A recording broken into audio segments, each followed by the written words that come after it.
Hello everyone, আসসালামু আলাইকুম। আশা করি সবাই ভালো আছেন। সাথে আছি আমি আরিফুর রহমান। আজকে সম্পূর্ণ ভিন্ন ধরনের একটা টপিক নিয়ে আপনাদের সাথে আলোচনা করব।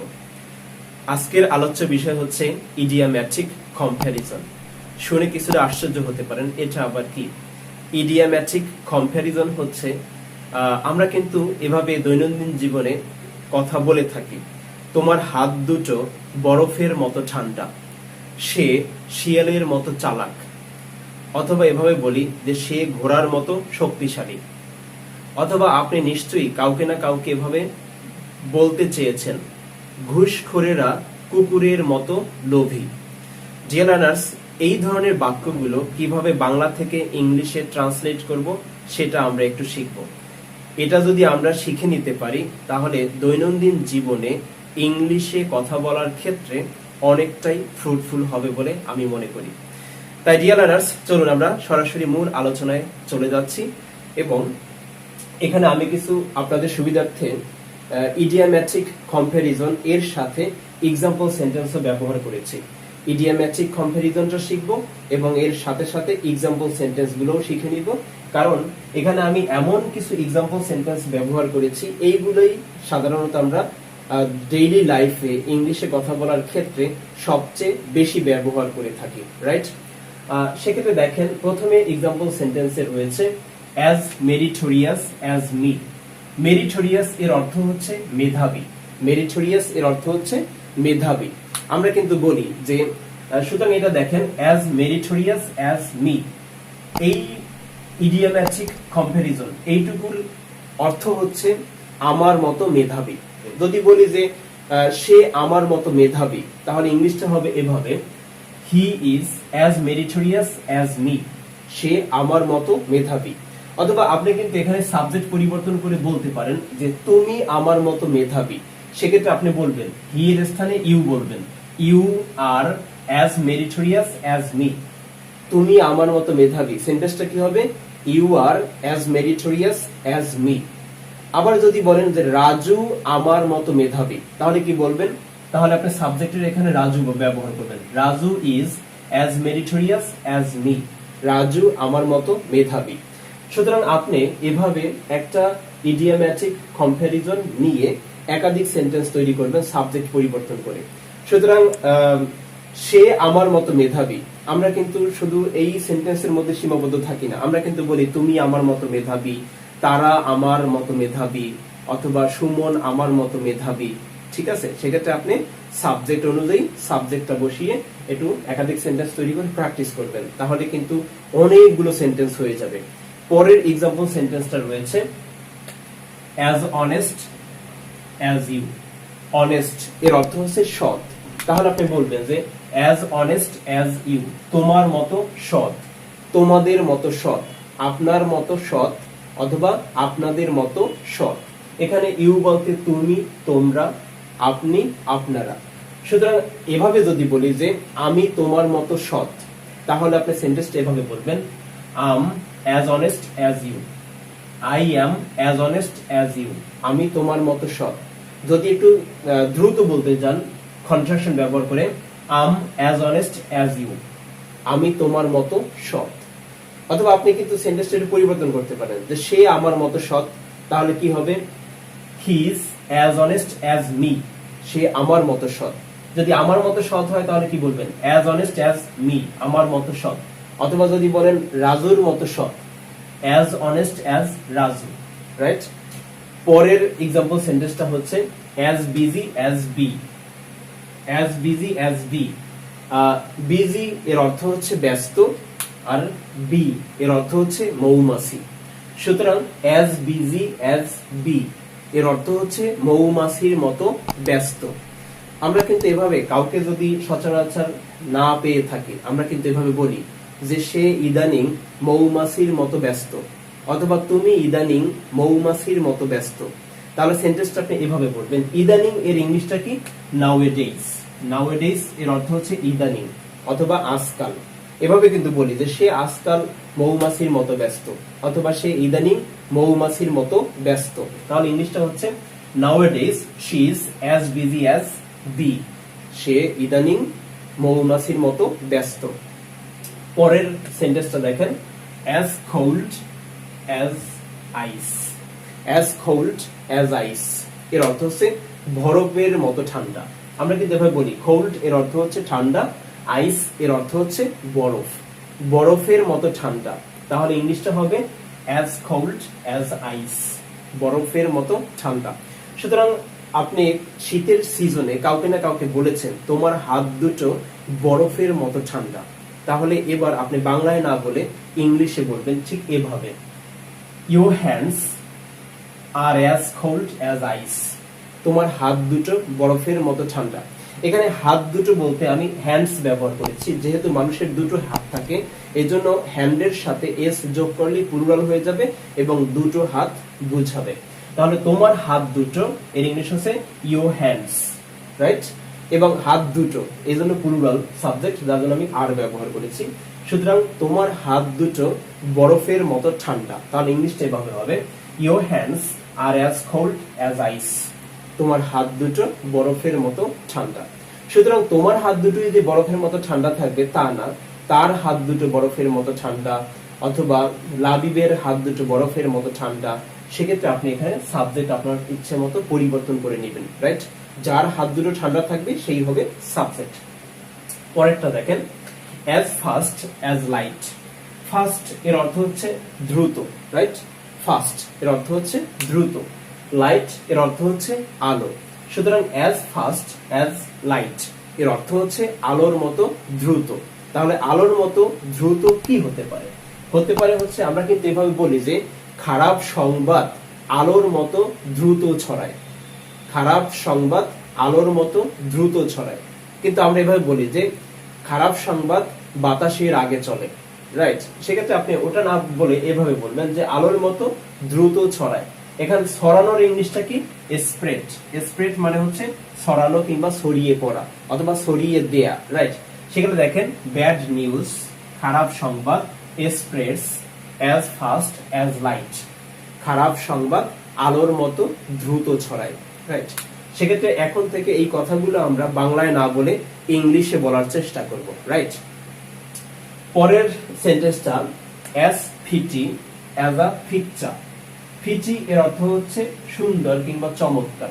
সুতরাং অত্যাধিক সুন্দর যদি হয় তাহলে সেক্ষেত্রে আমরা প্রিটি ব্যবহার করি, প্রিটি, রাইট? প্রিটি এবং পিকচার এর অর্থ হচ্ছে ছবি, পিকচার এর অর্থ হচ্ছে ছবি। তাহলে আমরা কিন্তু এভাবে বলি ছবির মতো সুন্দর, তাহলে ইংলিশটা হচ্ছে as pretty as a picture, ছবির মতো সুন্দর। তাহলে আমরা কিন্তু এভাবে বলি যে আমাদের গ্রামের দৃশ্য ছবির মতো সুন্দর, তাহলে আমরা ইংলিশটা এভাবে বলবো, the scenery of our village, আমাদের গ্রামের দৃশ্য is as pretty as a picture, as pretty as a picture, আমাদের গ্রামের দৃশ্য ছবির মতো সুন্দর। তাহলে আপনি আবার এভাবে বলবেন যে the scenery of our village is as pretty as a picture, আমাদের গ্রামের দৃশ্য ছবির মতো সুন্দর, রাইট?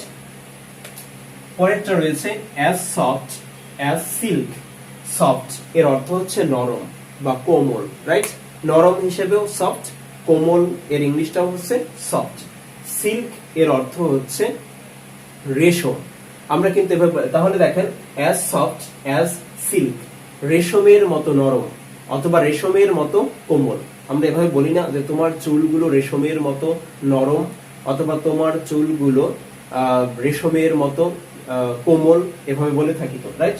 তাহলে আপনি এভাবে বলবেন, your hair is as soft as silk, তোমার চুল অথবা তোমার চুলগুলো, চুলগুলোও বলতে পারি কারণ চুল এটা আনকাউন্টেবল নাউন, সেক্ষেত্রে আপনি চুল অথবা চুলগুলো দুটোই ব্যবহার করতে পারেন, কিন্তু আমাদের অক্সিলিয়ারি ভার্ব ইজ ব্যবহার করব, রাইট?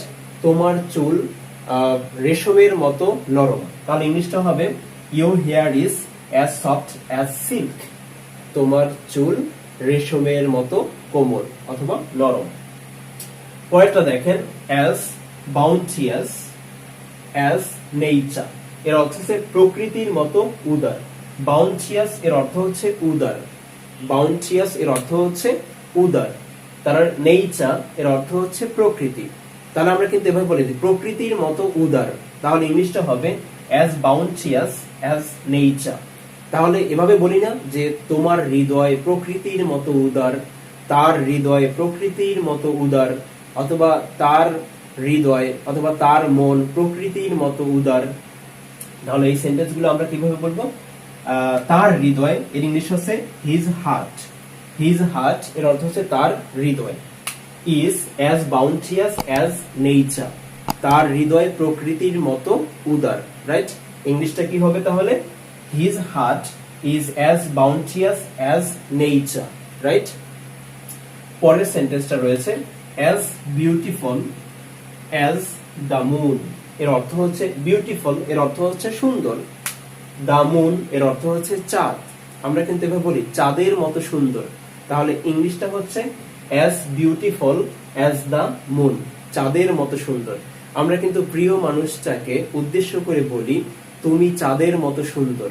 তাহলে আজকে ইংলিশটা শিখে নেন এবং পরের দিন কাজে লাগান। তাহলে সেক্ষেত্রে আমি সাবজেক্ট এখানে সেই ব্যবহার করেছি, আমিও কম না। সেক্ষেত্রে আমরা কিন্তু এভাবে বলি যে সে চাঁদের মতো সুন্দর। তাহলে আপনি কি বলবেন?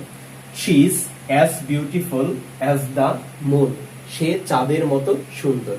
সুতরাং যে চাঁদের মতো সুন্দর সেই হচ্ছে সাবজেক্ট। শি এর স্থানে আপনি সাবজেক্ট পরিবর্তন করে নিতেই পারেন। রাইট, যদি আপনার প্রিয় মানুষটাকে উদ্দেশ্য করে সাথে সাথে বলেন তাহলে আপনি এখানে ইউ ব্যবহার করবেন যে তুমি চাঁদের মতো সুন্দর। রাইট, পরের সেন্টেন্সটা হচ্ছে অ্যাজ টল অ্যাজ তামিম।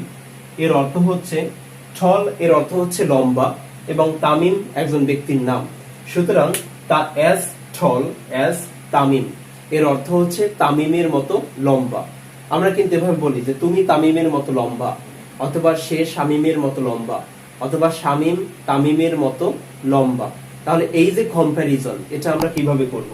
দেখেন, যদি বলি যে শামিম তামিমের মতো লম্বা, তাহলে ইংলিশটা হবে Shamim is as tall as Tamim, Shamim তামিমের মতো লম্বা।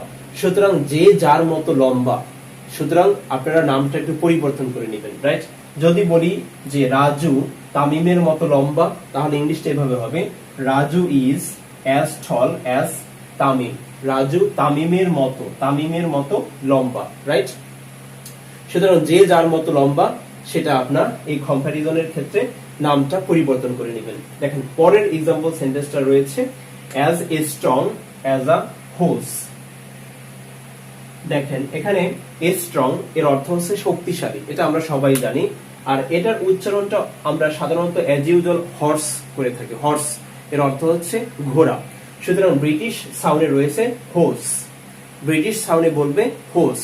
আমি সাধারণত ব্রিটিশটা ফলো করি বিধায় আমার প্রোনাউন্সিয়েশনটা আপনাদের কাছে একটু অড লাগতে পারে। রাইট, তবে আপনারা যারা আমার রেগুলার স্টুডেন্ট আছেন কিংবা ইন ফিউচারে যারা হবেন তারা কিন্তু অভ্যস্ত হয়ে যাবেন।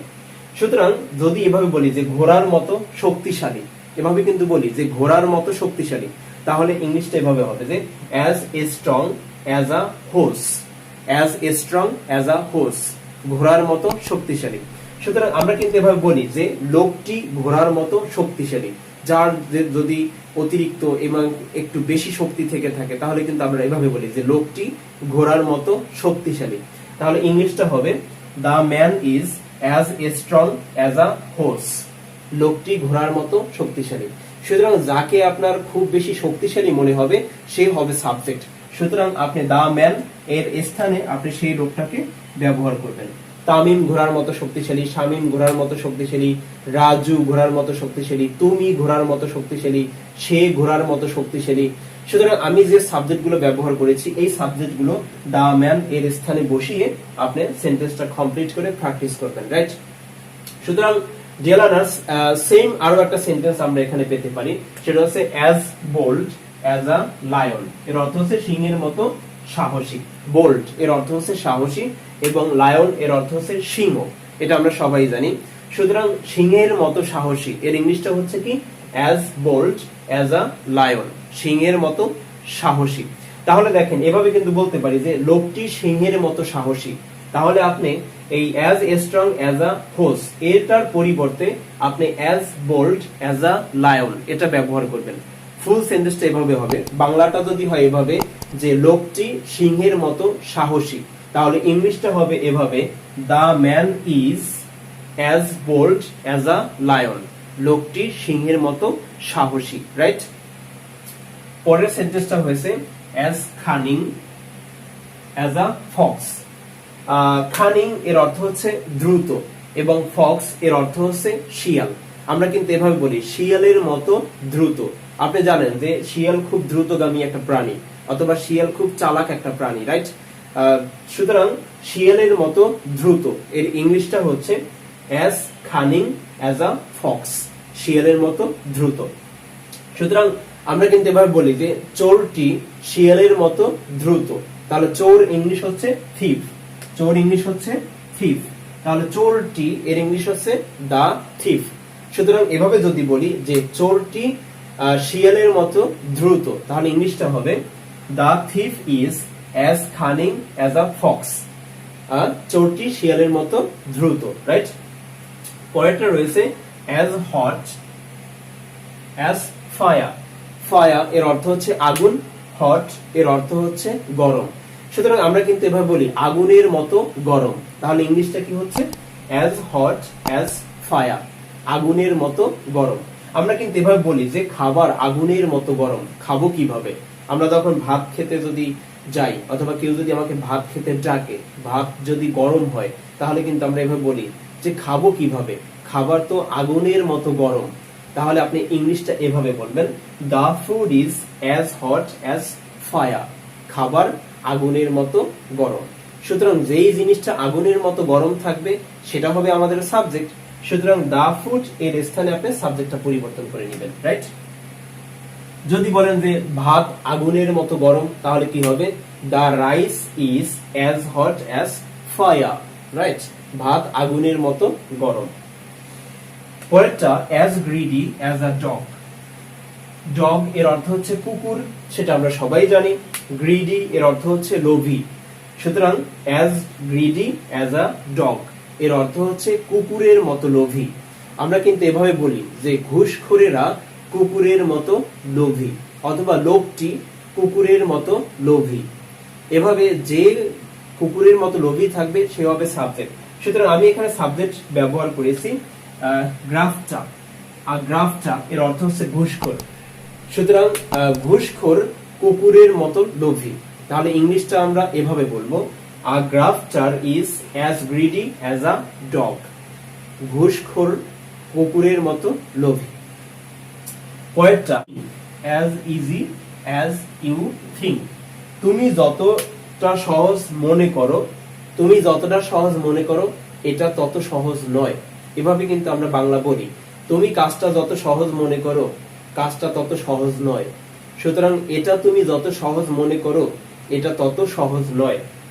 ইংলিশটা হবে it's not as easy as you think, it's not as easy as you think. তুমি যতটা সহজ মনে করো এটা তত সহজ নয়। ওকে ডিয়ার লার্নার্স, এই ছিল আমার আজকের আলোচ্য বিষয়। এই সেন্টেন্সগুলো সাধারণত বিশেষ করে আমরা এতদিন দৈনন্দিন জীবনে বাংলায় ব্যবহার করতাম, এখন শিখে নিলাম বাংলা থেকে আমরা কিভাবে ইংলিশে ব্যবহার করব। এখন আপনারা বাসায় বসে প্র্যাকটিস করবেন, এবং শেষে থাকছে আপনাদের জন্য একটা টিপস। টিপসটা হচ্ছে practice as fast as you can. এর অর্থ হচ্ছে যত দ্রুত পারেন তত প্র্যাকটিস করেন, right? Practice as fast as you can, তুমি যত দ্রুত পারো তত প্র্যাকটিস করো। এর ইংলিশটা আবার কি হলো? Practice as fast as you can. সুতরাং এই নোট অনুযায়ী আপনাকে এখন থেকে প্র্যাকটিস করতে হবে, যেভাবে আমি একাধিক সেন্টেন্স তৈরি করার কৌশলটা আপনাদেরকে শিখিয়ে দিয়েছি। ওকে ডিয়ার লার্নার্স, আশা করি লেসনটি এনজয় করেছেন, ভালো লেগেছে। যদি এনজয় করে থাকেন, ভালো লেগে থাকে, তাহলে অবশ্যই আমার লেসনগুলো প্রতিনিয়ত দেখতে থাকবেন। সুতরাং পরবর্তী লেসন দেখার আবার আমন্ত্রণ জানাচ্ছি। সে পর্যন্ত সবাই ভালো থাকবেন, চ্যানেলটি সাবস্ক্রাইব করে পাশে থাকবেন। আজকে এই পর্যন্ত, আল্লাহ হাফেজ।